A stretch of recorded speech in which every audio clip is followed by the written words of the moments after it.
এবং সর্বোপরি বাংলাদেশের অবৈষণবাদী নেতা, গণতন্ত্রের নেতা দেশনেত্রী বেগম খালেদা জিয়ার চিকিৎসার বিষয়ে যিনি অনন্য ভূমিকা রেখেছেন, আমাদের জাতীয় স্থায়ী কমিটির সদস্য ডক্টর জাহিদ হোসেন, আমাদের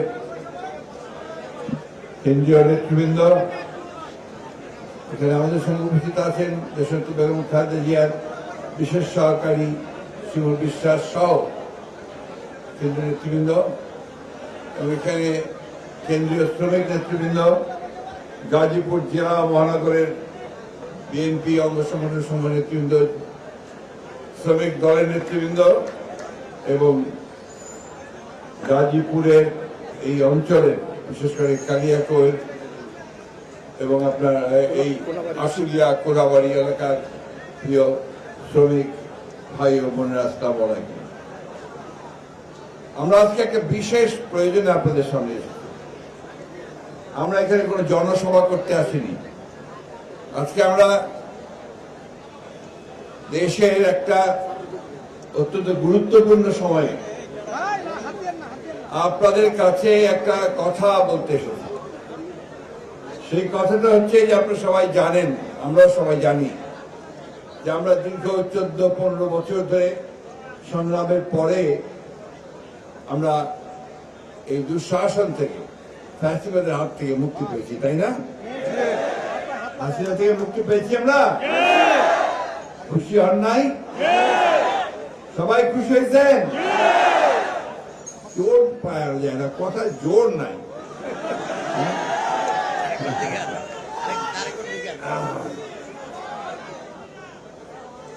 হাসিনা তো শুধু চলে যায় নাই তা না, সে পালাই গেছে না?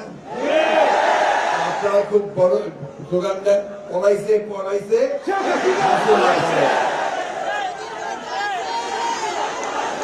কেন কেন এই স্লোগানটা কেন দেন আপনার? এই প্লিজ,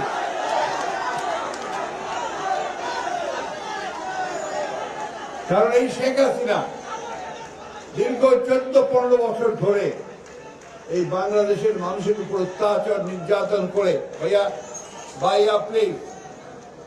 অত্যাচার নির্যাতন করে আমাদের অসংখ্য মানুষকে হত্যা করেছে, শ্রমিককে হত্যা করেছে, ছাত্র হত্যা করেছে, এমনকি তারা নারীদেরকে হত্যা করছে, দ্বিধাবোধ করেনি।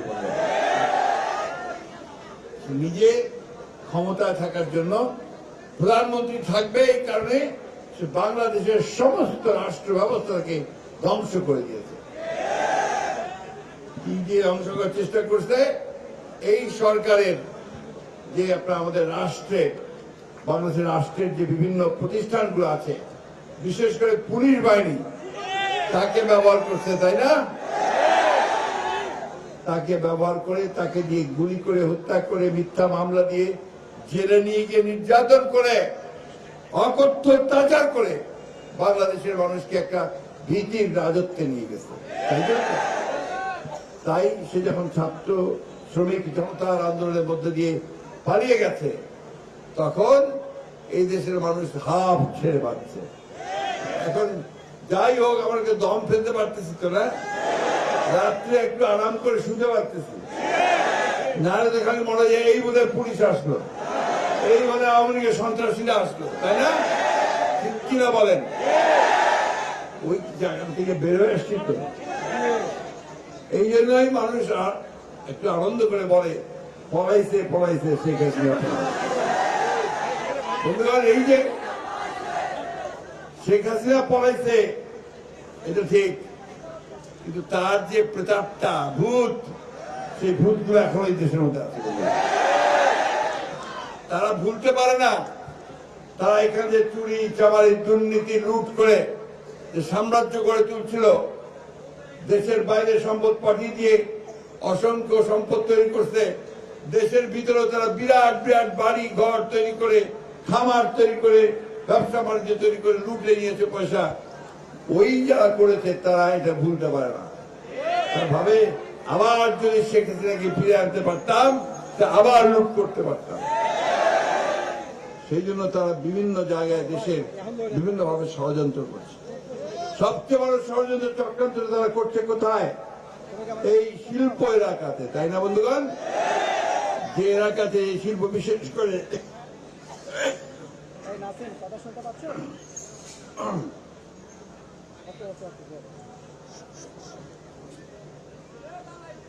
বিশেষ করে আমাদের যে পোশাক শিল্প, আমাদের এই মা বোনেরা যে গার্মেন্টস ফ্যাক্টরিতে কাজ করে না, করে তো আমাদের ছেলেরাও করে, অনেক ছেলে। আমি আপনাদের কাছে হিসাব দেব, একটু আপনাদের জানতে হবে, সরকার জানেন তাও জানার চেষ্টা করেন।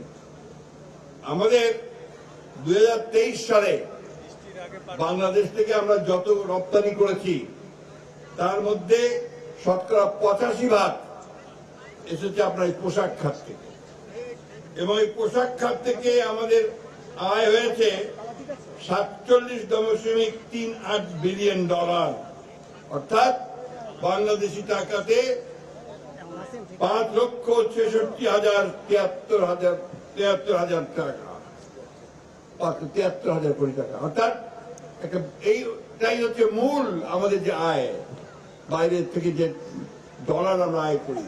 এই ডলারটা কেন লাগে? এই ডলারটা দরকার হয় আমরা যে আপনার বিভিন্ন চাল, ডাল, তেল, লবণ, তরি তরকারি, যন্ত্রপাতি, বিভিন্ন জিনিস যে আমদানি করি, বিদেশ থেকে নিয়ে আসি, এটা পয়সা শোধ করতে হয় ডলার থেকে।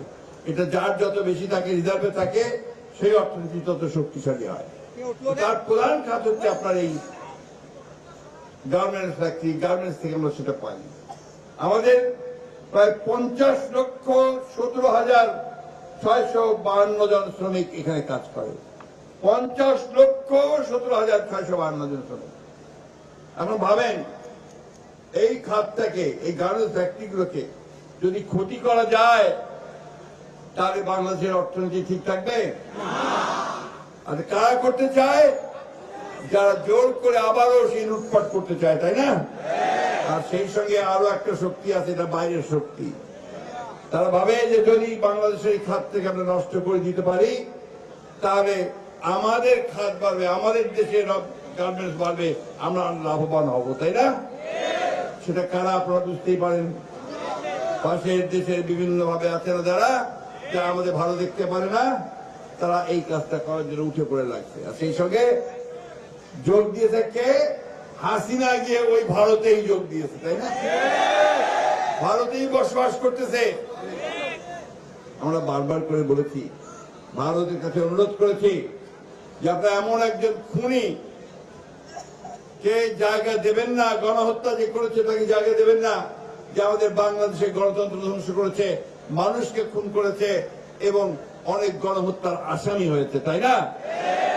তারা এখন পর্যন্ত কোনো কিছু বলেনি। ভাই, আমি সরকারকে, বর্তমানে যেমন অন্তর্বর্তীকালীন সরকার আছে, তার কাছে আহ্বান জানাবো, আপনারা অবিলম্বে গণহত্যাকারী, দেশ ধ্বংসকারী, রাষ্ট্রবিরোধী, গণতন্ত্র বিরোধী শেখ হাসিনাকে দেশে ফিরিয়ে নিয়ে এসে অভিযোগগুলোর ভিত্তিতে বিচারের দাবিতে ভারতের কাছে চিঠি দেন তাকে ফেরত দেওয়ার জন্য। আমরা বারবার করে বলেছি, যেমন কাউকে আশ্রয় দেবেন না যারা বাংলাদেশের ক্ষতি করেছে। এটা আমরা আবারও ভারতের কাছে অনুরোধ জানাচ্ছি, দয়া করে এই গণহত্যাকারী, মানুষ খুনকারী, খুনি হাসিনাকে দেশে ফেরত পাঠাবার সকল ব্যবস্থা করুন। সরকারকে আবার বলছি, আপনি তার জন্য যে আইনগত ব্যবস্থা আছে সেই আইনগত ব্যবস্থাকে গ্রহণ করুন। বন্ধুগণ, সেই কারণেই আজকের এই সভা। ওই শয়তানরা বুঝবে না, কিন্তু আমরা যারা মানুষ আছি, সাধারণ মানুষ আছি, আমার সামনে তরুণ যুবকরা সবাই আছে, তাই না? এই দেশটার জন্য তোমরা অনেক কষ্ট করেছো তো। আমাদের ছাত্ররা প্রাণ দিয়েছে না? আমাদের শ্রমিক ভাইয়েরা প্রাণ দিয়েছে।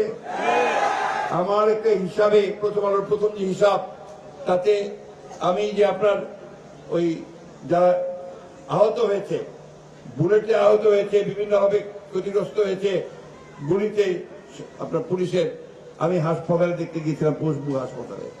তার মধ্যে শতকরা 60 জন হচ্ছে আপনার শ্রমিক। 60 জন শ্রমিক। কেউ আপনার গার্মেন্টস এর শ্রমিক, কেউ চায়ের দোকানে কাজ করে, কেউ আপনার আপনার এই আপনার লেদ মেশিনের যে ফ্যাক্টরি আছে সেখানে কাজ করে, পরিবহন শ্রমিক, এই সব মিলিয়ে আপনার এই শ্রমিকগুলো আছে। এই শ্রমিক ভাইয়ের অবদান কোনো অংশে কম নয়। আমি কাউকে এখানে ছোট বড় করে দেখতে চাই না, কিন্তু সত্য কথা হচ্ছে এটা যে আজকে বাংলাদেশের সমগ্র মানুষের ত্যাগ তিতিক্ষার বিনিময়ে, তাদের রক্তের বিনিময়ে আজকে এই আমরা হাসিনা মুক্ত হতে পেরেছি, ফ্যাসিবাদ মুক্ত হতে পেরেছি। এটাকে রক্ষা করার দায়িত্ব কার? যারা আমাদেরকে ক্ষতিগ্রস্ত করেছে তাদের না আমাদের? আমাদেরকে এটা রক্ষা করতে হবে বন্ধুগণ। সেই জন্য যখন প্রথম গোলযোগ শুরু হয়েছে, আমরা আপনাদের এখানকার বিএনপি নেতা আছেন, শ্রমিক নেতা আছেন, তাদের সকলকে অনুরোধ করেছি যে আপনারা অবিলম্বে আপনারা এই এলাকাগুলোতে যান, শ্রমিক ভাইদেরকে নিয়ে, আমাদের বিএনপি নেতা কর্মীদের নিয়ে সেই জায়গায় আপনারা অবশ্যই একটা রক্ষা ব্যুহ তৈরি করেন, যেন কেউ কোনো ক্ষতি করতে না পারে। বন্ধুগণ, স্বাধীনতা অর্জন করা যেমন একটা বিরাট কাজ, তেমনি এটাকে রক্ষা করাও একটা বিরাট কাজ। মাফ করবেন, আমার বয়সও হয়ে গেছে, শরীরটা ভালো না।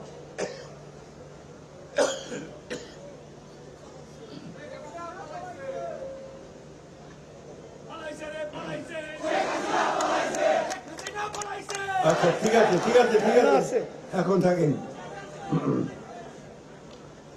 বন্ধুগণ, আপনারা জানেন যে নতুন সরকার আমাদের প্রফেসর ইউনূস সাহেবের নেতৃত্বে করতে হয়েছে। প্রফেসর ইউনূস সাহেবকে তো আপনারা চেনেন না? বিরাট মানুষ, নোবেল পুরস্কার পাইছে, তাই না? সারা পৃথিবীর মানুষ তাকে খুব শ্রদ্ধা করে এবং এই গরিব মানুষের জন্য তিনি অনেক কাজ করেছেন, কথা বলেছেন।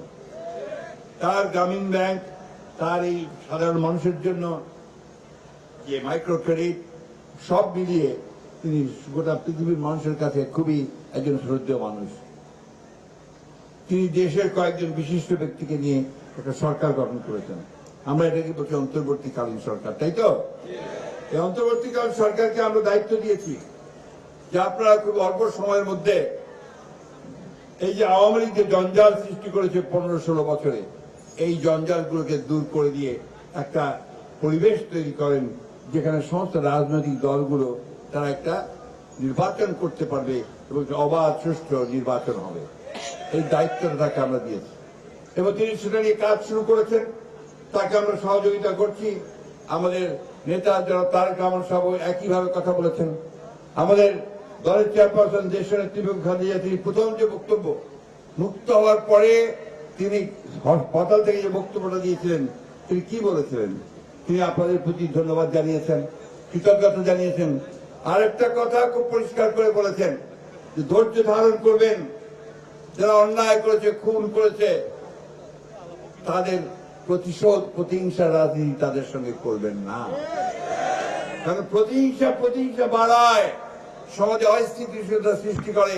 সুতরাং সেইখানে আমাদেরকে ধৈর্য ধরে আজকে এমন ভাবে দেশকে সাজাতে হবে যেন আমরা সবাই মিলে এখানে একটা ভালোবাসার সঙ্গে, ভাতৃত্বের সঙ্গে, প্রেমের সঙ্গে বাস করতে পারি। বন্ধুগণ, সেই পরিবেশ সৃষ্টি করার জন্য আমরা তাদেরকে দায়িত্ব দিয়েছি। তারা কাজ শুরু করেছেন। আমরা আশা করব যে তারা অতি দ্রুত এই কাজটি শেষ করবেন, দেশে একটা সুন্দর পরিবেশ তৈরি করবেন এবং এই পরিবেশের মধ্যে দিয়ে আমরা যেন সবাই রাজনৈতিক দলগুলো আমাদের যে বক্তব্য, আমাদের কথা নিয়ে জনগণের সামনে যেতে পারি, জনগণ সেটাকে বেছে নেবে, তাই না? বন্ধুগণ, কথাটা খুব পরিষ্কার। আমরা ভোট দিতে চাই, ভোট দিয়ে আমরা আমাদের পার্লামেন্ট নির্বাচন করতে চাই, আমরা আমাদের সরকার নির্বাচন করতে চাই। আমরা ওই কথাটা বিশ্বাস করি, আমার ভোট আমি দেব, যাকে খুশি তাকে দেব, তাই না? আওয়ামী লীগ একদিন কি করছে যে আমার ভোট আমি দিব, তোমার ভোট আমি দেব, তাই বলছে না? তাই করছে, কখনো আবার ভোটও নেয় নাই, তাই না? তো আজকে বন্ধুগণ, বিভিন্ন ভাবে আজকে দেশে একটা বিভ্রান্তি সৃষ্টি করার চেষ্টা করা হচ্ছে, ভাগ করার চেষ্টা করা হচ্ছে। আমরা যে লড়াইটা করেছি গত 15-16 বছর ধরে, লড়াইটা সবাই ঐক্যবদ্ধ হয়ে করেছে। আমরা বারবার ডাক দিয়েছি জাতীয় ঐক্যের। আমাদের ভারপ্রাপ্ত চেয়ারম্যান সাহেব তারেক রহমান সাহেব জাতীয় ঐক্যের ডাক দিয়েছেন। আমরা সকল রাজনৈতিক দলগুলো একসাথে আমরা যুগপৎ সংগ্রাম করেছি, লড়াই করেছি, তাই না? আপনারা এখানে অনেক সংগ্রাম করছেন না? আপনারা অনেক হরতাল করছেন না, করছেন তো? তো সেটাকে ধরে রাখতে হবে। তো আবার আওয়ামীকে আসতে দেবেন নাকি? তাহলে আমাদেরকে ধরতে হবে, ঐক্যবদ্ধ থাকতে হবে। এবং সবচেয়ে বড় যে কথাটা বললাম, যে এই গার্মেন্টস ফ্যাক্টরিগুলোকে, আমাদের অন্যান্য ফ্যাক্টরিগুলোকে আমাদেরকে রক্ষা করতে হবে। ভাই, খুব দুঃখের কথা, আজকে আমি এখানে আসার আগেই আপনার প্রাণ গোষ্ঠীকে চিন, প্রাণের জুস, প্রাণের মশলা, এগুলো খুব পপুলার না, খুব বেশি চলে। তো তার যিনি মালিক আমাদের অফিসে আসছিলেন, খুব দুঃখ করে বললেন যে আমরা তো এখানে উৎপাদন করছি, সেই উৎপাদন ভারতের সঙ্গে পাল্লা দিয়ে আমরা বিদেশেও রপ্তানি করতে পারছি, কিন্তু এখন আমাদের বিরুদ্ধে ষড়যন্ত্র শুরু হয়েছে, আমাদের ফ্যাক্টরিগুলোতে গোলমাল করার চেষ্টা করা হচ্ছে, সেখানে আমরা কোনো প্রোটেকশন পাচ্ছি না। আমি অনুরোধ করব সরকারকে যে আপনারা অতি দ্রুত এই সমস্ত শিল্প কারখানাগুলো, যেগুলো আপনার আমাদের অর্থনীতিতে সবচেয়ে বেশি অবদান রাখে, তাদেরকে রক্ষা করবার জন্য ব্যবস্থা গ্রহণ করুন। টাস্ক ফোর্সের ভিত্তিতে, জরুরি ভিত্তিতে আপনারা এই ব্যবস্থা গ্রহণ করুন। আপনারা মালিকদের সঙ্গে, শ্রমিকদের সঙ্গে, শ্রমিক ভাইদের সঙ্গে সভা করুন, কথা বলুন এবং তাদের মাধ্যমে এই দেশকে রক্ষা করার চেষ্টা করুন। আমি বক্তব্য দীর্ঘ করব না, আমি আপনাদের সামনে আগের মতো জ্বালাময়ী বক্তৃতা করব না। আমি শুধু একটা কথা আপনাদেরকে আবারও বলতে চাই, অনেক কষ্ট করে ভাই, একবার 1971 সালে আমরা স্বাধীনতা যুদ্ধ করেছিলাম। এখানে যে হাসান ভাই বসে আছেন আর অনেকে আছেন যারা আমরা স্বাধীনতা যুদ্ধ করেছি। সেদিন পাকিস্তান সেনাবাহিনীর বিরুদ্ধে, গণহত্যার বিরুদ্ধে আমরা রুখে দাঁড়িয়েছিলাম। এবং এই আপনাদের গাজীপুর ছিল একটা বড় একটা জায়গা যেখানে প্রতিরোধ সৃষ্টি হয়েছিল পাকিস্তান সেনাবাহিনীর বিরুদ্ধে, সেদিন মানুষ রুখে দাঁড়িয়েছিল, তাই না? তখনও ওই আওয়ামী লীগ 72 সালে ক্ষমতায় এসে আমাদের সেই স্বপ্নকে, চেতনাকে সে ধ্বংস করে দিয়েছিল। আবারও এবারও 2008 সালে ক্ষমতায় আসার পর থেকে সে পরিকল্পিতভাবে গণতন্ত্রকে ধ্বংস করেছে, আমাদের অধিকারগুলোকে ধ্বংস করার চেষ্টা করেছে, দেশকে আবার একেবারে শূন্য কপট দক্ষিণ করার চেষ্টা করেছে। আমরা সেখানে আর ফিরে যেতে চাই না। চাই আমরা? আমাদের বয়স হয়ে গেছে, আমরা কিছুদিন পরে এই পৃথিবীতে থাকবো না, কিন্তু এই তরুণরা থাকবে, এই যুবকরা থাকবে, ছাত্ররা থাকবে, শ্রমিকেরা থাকবে, তাদের দেশটাকে তাদের মতো করে গড়ে তুলতে হবে। বন্ধুগণ, আজকে নতুন বাংলাদেশ গড়ার কথা এসেছে। আমরাই বলেছি 2 বছর আগে 31 দফা দিয়েছিলাম, বারবার করে বলেছি যে 31 দফার ভিত্তিতে দেশের সত্যিকার অর্থে একটি গণতান্ত্রিক রাষ্ট্র নির্মাণ করতে হবে, মানুষের অধিকারগুলোকে নিশ্চিত করতে হবে। আজকে চমৎকার একটা পুলিশ ব্যবস্থা, চমৎকার একটা বিচার ব্যবস্থা, চমৎকার একটা আপনার প্রশাসন ব্যবস্থা, অর্থনীতি সমস্ত সুন্দর করে গড়ে তুলতে হবে। সেই লক্ষ্যেই আমাদেরকে কাজ করতে হবে। আসুন, আজকে আমরা সেই শপথ নেই যে এখন আমরা আমাদের কলকারখানাগুলোকে আমরা রক্ষা করব, আমাদের শ্রমিকদের সঙ্গে, মালিকদের সঙ্গে আমরা ঐক্যবদ্ধ হয়ে কাজ করব, এবং সেটাই হোক এখন এই মুহূর্তে আমাদের সংগ্রাম। আর চোখ কান সোজা রাখা, একসাথে কাজ করার জন্য করতে হবে। আর শত্রুরা আবার যেন আমাদেরকে ক্ষতি করতে না পারে, বাংলাদেশ স্বাধীনতা কেড়ে নিতে পারে, তার জন্য আমাদেরকে ঐক্যবদ্ধ হয়ে সতর্ক থাকতে হবে। বন্ধুগণ, ঠিক আছে? সবাই একমত? আমাদের নেতা তারেক রহমান সাহেব আমাদেরকে যে নির্দেশ দিয়েছেন সেটা আমরা পালন করব। ম্যাডাম খালেদা জিয়া যে বলেছেন সেটা আমরা পালন করব। আসুন, আমরা সেই লক্ষ্যে সমস্ত রাজনৈতিক দলগুলোকে আহ্বান জানাচ্ছি, আসুন এখন আবার বিভাজন সৃষ্টি করার যে চক্রান্ত, তাকে রোধ করে দেন, রোধ করে দিয়ে সবাই ঐক্যবদ্ধ হয়ে আমরা এই দেশকে যেন আবার গড়ে তুলতে পারি, সেই লক্ষ্যে আমরা কাজ করি। সকলকে ধন্যবাদ। আসসালামু আলাইকুম। শ্রমিক ভাইদেরকে আমি বিশেষভাবে ধন্যবাদ জানাচ্ছি। ভালো থাকবেন, সুস্থ থাকবেন। আসসালামু আলাইকুম। খুদা হাফেজ।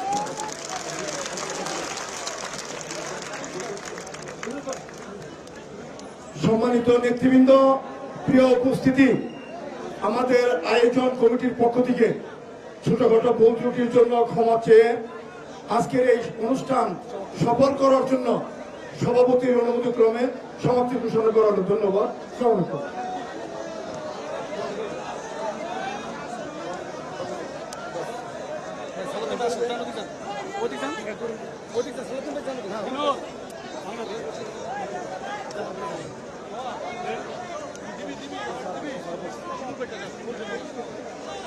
এই যে ভাই